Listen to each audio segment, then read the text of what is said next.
the king of this area, Sheba, he had passed away. When the king passed away, he had left back of no son as a lineage to continue his kingdom. And the only person that he left behind was a girl who was amongst the children of this king. At this moment, Athalabi, a historian, he writes that after this girl, she was a young girl, a man was given the responsibility to become the king after the king had passed away. This man became the new king of Sheba. A lot of corruption and a lot of mischief prevailed in the area of Sheba. And of course, this girl who had lived her life in true honesty by seeing her dad to be the true leader of Sheba, she could not realize and she could not take this. That how can the kingdom of her dad be destroyed in a specific manner? So when she grew a little older, she herself decided to marry this individual. When she had married him on the first night, it is mentioned by Ibn Kathir rahmatullah alayhi himself that she gave him a lot of wine to drink. So much to an effect that he became drunk, and the same night she assassinated and slain him, and the next morning she took over the tribe of Sheba and she became the queen of Sheba at this time. This is the narration of what Ibn Kathir rahmatullah alayhi writes, the beginning of how a woman became the leader of the people of Sheba at this time. The story of Sulaiman alayhi salam, Hudhud, Bilqis starts from this incident. Sulaiman alayhi salam looks towards the people, and Sulaiman alayhi salam says that verily I do not find Hudhud around this area.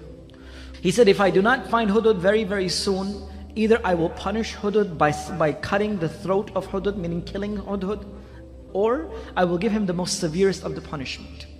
After a little while, Sulaiman alayhi salam, while looking amongst the many animals, the jinns and the humans which was beneath his kingdom, finally found Hudhud come.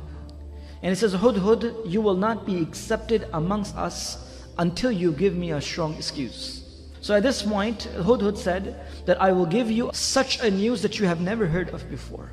And the news which will amaze even you of what has happened to a certain group of people. He said, while I was flying over a group of people known as the nation of Saba, when I was flying over this people, I saw that there was a woman, which the hadith of Rasulullah ﷺ explains to us, a woman known as Bilkis. She is the queen of these people. And she governs the entire town and tribe of Saba. And they have two things that they do. They worship the sun as their Lord, and she has the most beautiful throne that anyone can have. As soon as he heard this message, he said, indeed there is none worthy of worship but Allah. How is possible that these people are worshipping someone rather than Allah subhanahu wa ta'ala? So at this moment, Sulaiman alayhi salam said, I will give you a letter, and I will send you a letter and go and drop this off to her. And let's see what they say to us. By mentioning that indeed this letter is from Sulaiman, the Nabi of Allah, towards the woman which is Bilqis, the queen of Saba, and he writes with the name of Allah, Bismillahir Rahmanir Rahim. I begin with the name of Allah subhanahu wa ta'ala, and the entire letter of Sulaiman alayhi salam was sent.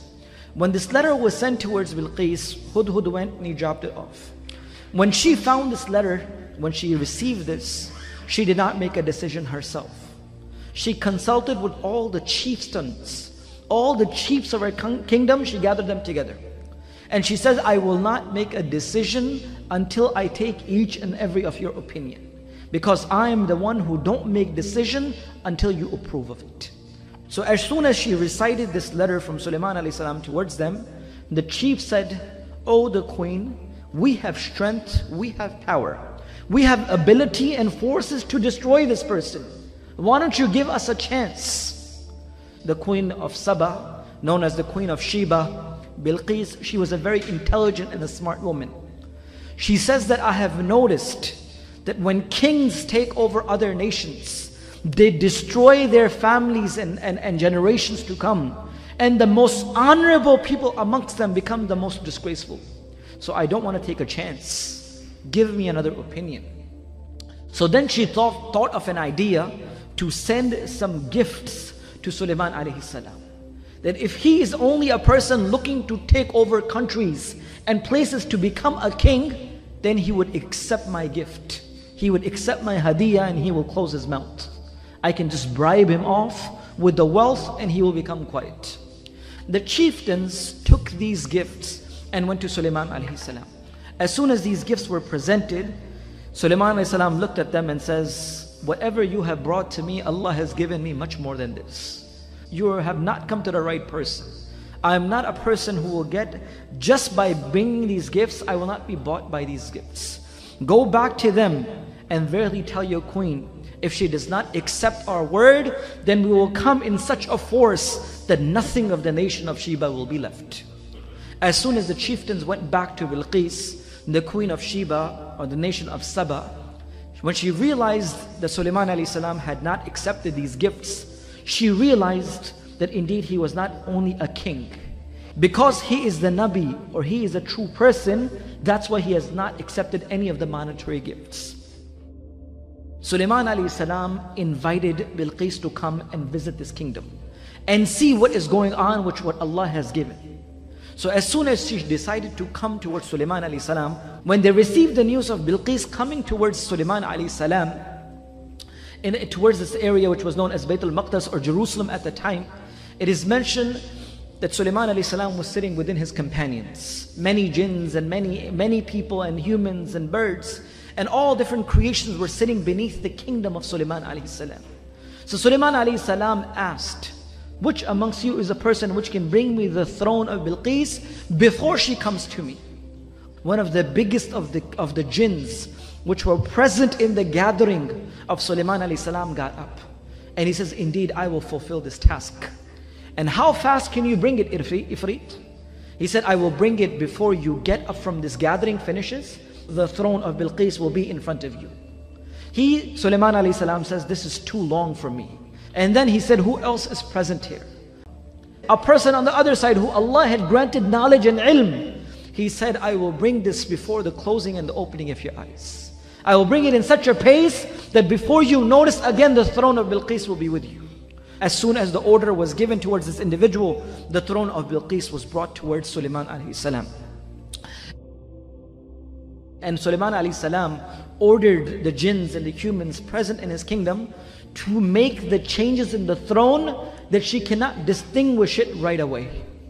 So when she came within the kingdom of Sulaiman alayhi salam and she noticed the throne, and she knew that there was no throne like the throne of hers, she says, is this really mine?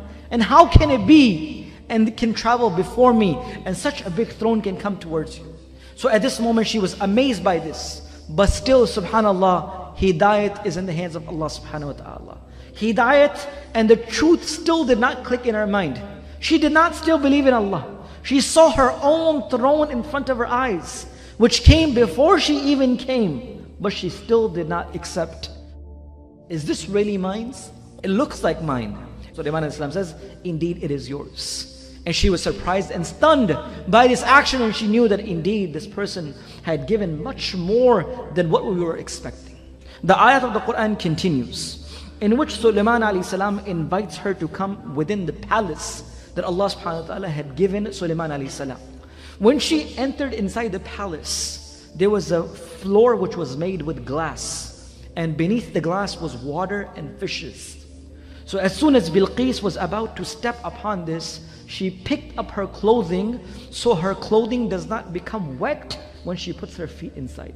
When she places her feet on this floor, she realizes that this is not water, but indeed this is the glass. Her ankles showed because of her lifting her clothing not to become wet from the water.